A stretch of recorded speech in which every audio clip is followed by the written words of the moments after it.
I imagine there's a lot of cheering at Mar-a-Lago at the moment.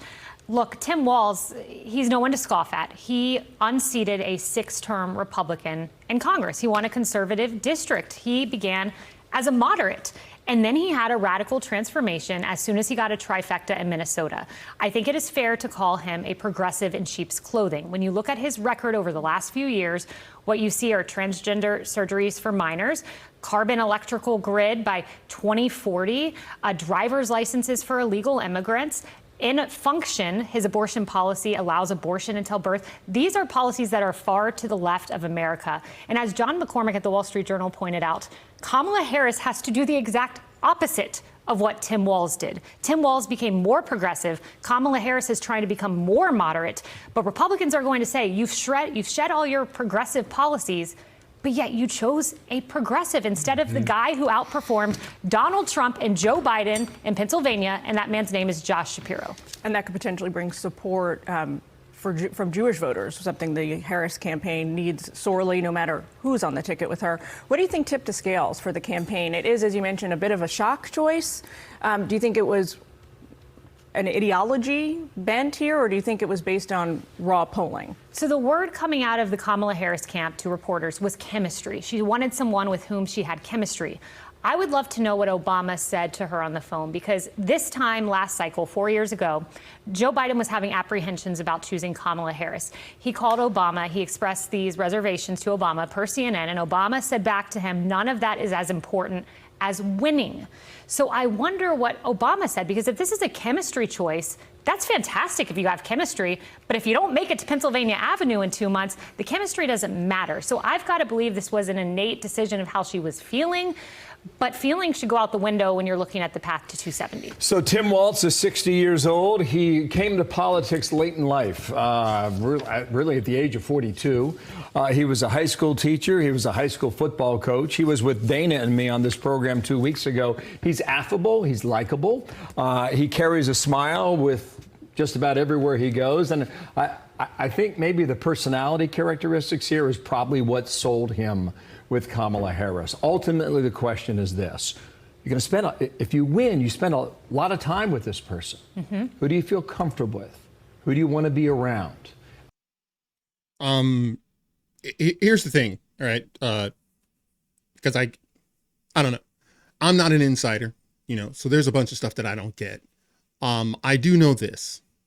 Shapiro, Pennsylvania's governor, had this guy by head and shoulders. Okay. It was undeniable. But here's the problem, because there's really 3 strikes against Shapiro. Number one, he's Jewish. Okay. You're never going to get your progressive lunatics to follow you. Okay. If you have a Jewish running mate and who has, shown support for Israel. That was strike one. Number 2, Shapiro is actually a great speaker. He's one of those few Democrats who speaks seemingly from the heart. He has this kind of cadence in his speaking ability. I mean, it kind of gives you that sense of, like you feel like you're in a trance almost, because what he's saying, it matters so much. I love him, and I don't know why. He's got this Obama cadence to him. Okay? You can't have that. Not as a vice president. I mean, you've all seen Kamala Harris try to speak at public events. She can't do it. That is her Achilles heel. But this guy, Shapiro, is masterful at it. So imagine, here you are on the world stage, and everyone is paying more attention to your vice president as you are to you. You can't have that. You just, there's no way. No way. And so I don't know if I said 3, but those are the 2 major strikes against him. And there was no way that he was going to outlive that. I think a lot of times the person on the top of the ticket has failed that test. Yeah, I think that's right. Look, I just talked to a former Republican congressman who said he's a nice guy. I really liked Tim Walz in Congress. He does have that folksy demeanor. I think maybe there's a belief in the Kamala Harris campaign that he could help with Western Wisconsin, which shares a media market with Minnesota, that he could help in a place like Michigan. So he's not to be dismissed, but it's just leaving a huge, wide, gaping opening for J.D. Vance and Donald Trump to expose with a progressive record when you're trying to sell yourself to independents, which, by the way, Donald Trump is still winning among independents. Joe Biden won independents by 9. Kamala has to play catch up. I don't know how Tim Walz does. So he had support from Bernie Sanders. He had support from Elizabeth Warren. You must believe that Republicans are going to try and exploit that political relationship there. Back to the point about Pennsylvania. If you're a Democrat in the Electoral College, you cannot win the White House unless you win Pennsylvania and its 19 electoral votes. As for Minnesota, Republicans have not won there since 1972. That's Richard Nixon. That's 50 years. It's a blue state. Yeah. You chose a blue state governor. To your point, so let's say Tim Walz helps to take her over the line in Wisconsin and Michigan. Let's just say he does that. And let's say she picks up Nevada and Arizona along the way. You still don't win without Pennsylvania. Josh Shapiro outperformed Trump by 3 points in 2016 in Pennsylvania, outperformed Biden by 3 points, then went on to win the gubernatorial race in Pennsylvania by 15 points. If you make a map choice, and I analogize Shapiro to the Glenn Youngkin choice. Glenn Youngkin, an enormously popular governor in Virginia. Maybe he could have helped to take Virginia out of the blue column. She chose not to choose the map choice. The Trump campaign chose not to choose the map choice. In their calculus, I guess VP doesn't matter. And those other traits, the chemistry, the governing, does matter. I imagine. I'm telling you, the biggest thing was he's Jewish. And all of the progressives that are behind Kamala is there's just no way. Just stop and think. She's married to a Jewish man. She has a Jewish man running as her running mate. But now here's another thing that you should consider. So she goes to a blue state. A blue state. Where seemingly, ostensibly, you don't need that. Unless Democrats know that too is in play. What if the reason he goes with Minnesota is because, as blue as it is, it's vulnerable?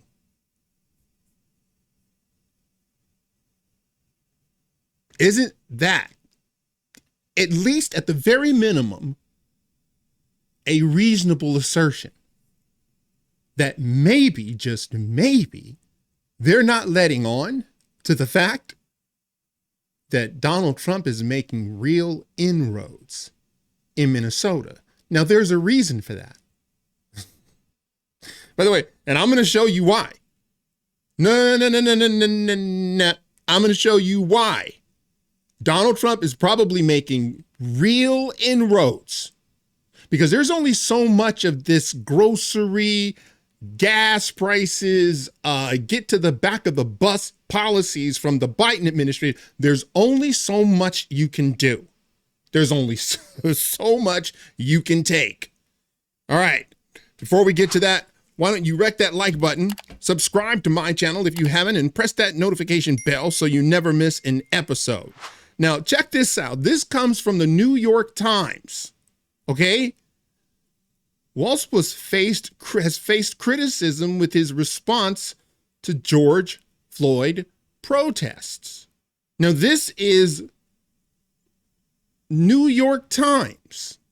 You got to see this. A little more than a year into Tim Walz's first term as governor, he faced his biggest test.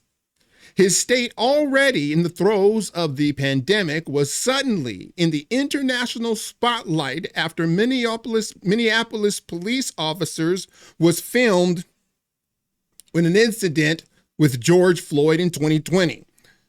Looting, arson, and violence followed, quickly overwhelming the local authorities, and some faulted Mr. Walz for not doing more and not moving faster to bring the situation under control with Minnesota National Guard troops and other state officials. Get this, 2 days after Mr. Floyd's death, with protest in Minneapolis turning increasingly violent. This is the New York Times.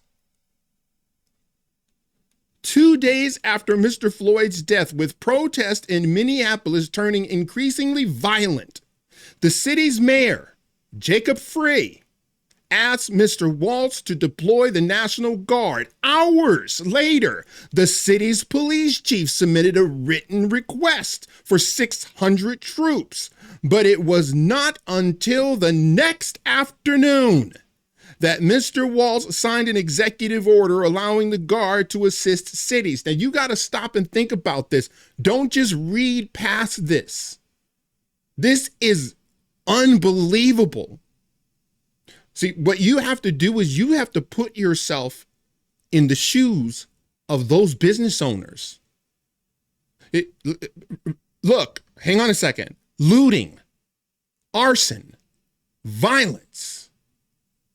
I mean, it was going city after city, business after business, some sort of $2-3 billion in damage. I mean, it was ridiculous.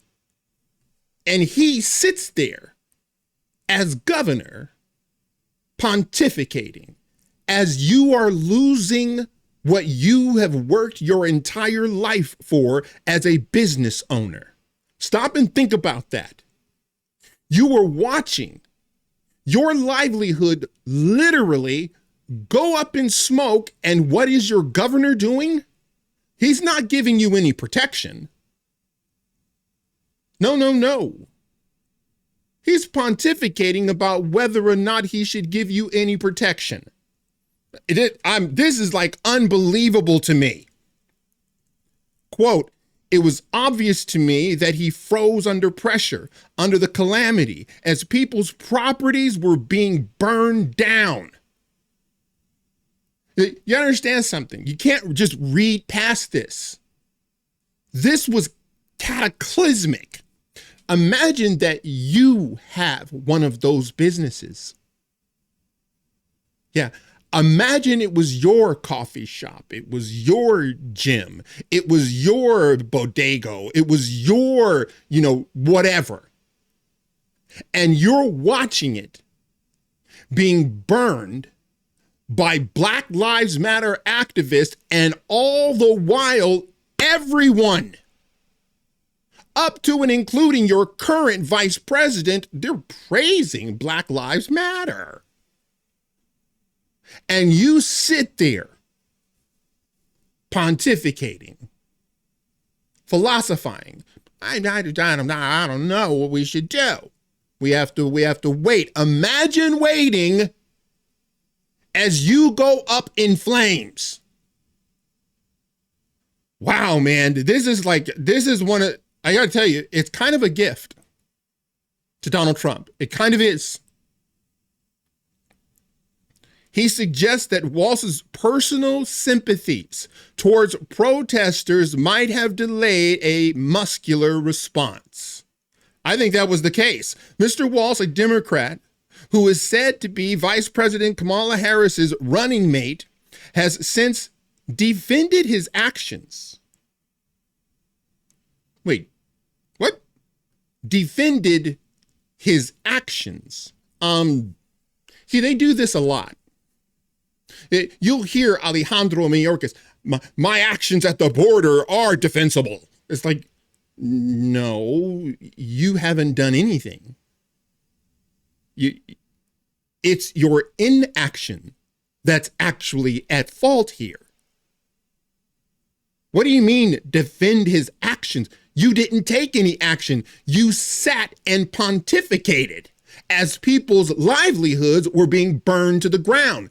And he just surmised, well, is my loyalty to the criminal element that's burning businesses down, or are my loyalties to the business community, most of whom probably donated to him?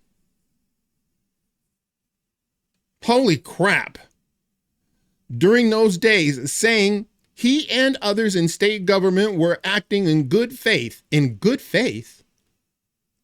acting in good faith amid unimaginable circumstances. Quote, I simply believe that we tried to do the best we can by sitting and watching your business burn. I simply believe that we try to do the best we can, which was watching your business burn. Was there any loyalty to the business community? No. I mean, that's undeniable. None whatsoever. But critics have said that the riots grew larger and lasted longer because he did not move sooner. Governor WALZ had the ability and duty to use force and law enforcement to stop criminal violence, but he did not. The Governor WALZ was not willing to do what was necessary to stop the rioting right away because he was having a philosophical debate about whether the use of force should be used to stop violence. And so you got to understand something. You're a business owner there. Okay? This is how you put bread on the table. This is how you can afford a vacation every now and again. This is the reason you are doing what you're doing at your job.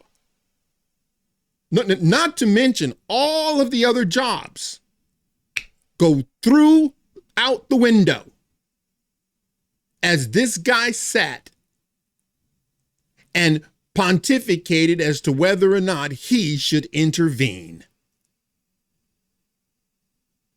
That's her running mate. Now, for those of you out there who don't, well, hold on a second. There's been a lot of hyperbole about this man. You can't call him a socialist. Oh, really? Okay. But we can get out there, reach out, make the case. And for one thing, don't ever shy away from our progressive values. One person's socialism is another person's neighborliness. But we can get out there, reach out, make the case. And for one thing, don't ever shy away from our progressive values. One person's socialism is another person's neighborliness. But we can get out there, reach out, make the case. And for one thing, don't ever shy away from our progressive values. One person's socialism is another person's neighborliness. But we can get out there, reach out, make the case. And for one thing, don't ever shy away from our progressive values. One person's socialism is another person's neighborliness. Just in case you can't see it, you see the little the graphic on the right, in the right corner of the video. You see the little hat that says Harris? Well, right above the Harris word is white dudes. The hat reads white dudes for Harris. White dudes for Harris. That's what that hat reads. White dudes for Harris. Wonder what would happen if Donald Trump did even something close to that. White men for Trump. What do you think would happen? It would be in the news cycle. That would be weeks in the news cycle. Charlemagne and Joy Reid and Rachel Maddow and CNN and Jake Tapper, they would be frothing at the mouth.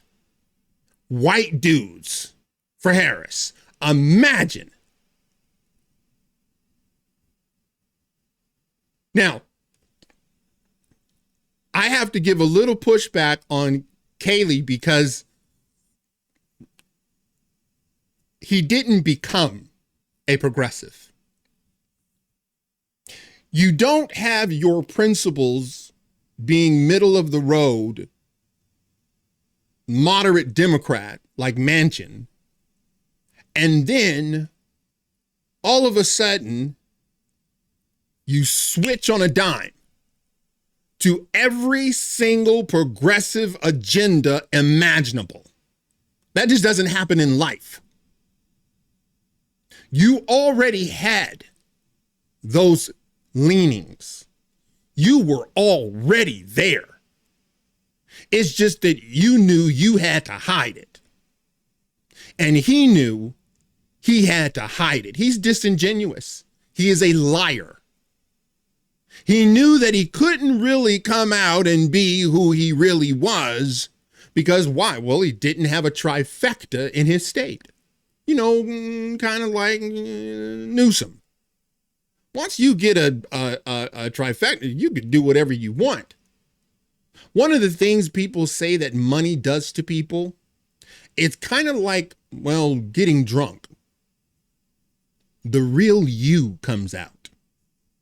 And in politics, once you get that trifecta, you know that everything is going your way. The mask is off.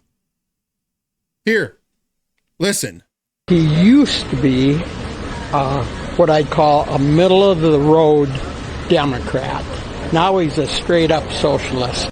He used to be what I'd call a middle-of-the-road Democrat. Now he's a straight-up socialist. He used to be what I'd call a middle-of-the-road Democrat. Now he's a straight-up socialist. Now he's a straight-up socialist. Where do you think that came from? Now, once again, let me say, if perhaps what we are being told, this, blue state, ain't so blue. With Shapiro, there are too many negatives. Number one, he's way more charismatic than Kamala could ever be, and he is a Jew. That's just, I'm sorry. Those are strikes that are just no way. But this guy, is it possible, yea, even probable, that Donald Trump has made inroads into Minnesota? And those inroads have Democrats quaking in their boots. I don't know. I could be wrong. I don't know. But I got to tell you, this is a gift to Donald Trump. I mean, you went out and got Elon O'Moore's uncle. That makes no sense at all. All right, that's it for now. Hey, you like this video, smash that like button and subscribe. And if you're following me on Rumble, please press that follow button. And until the next time, God bless.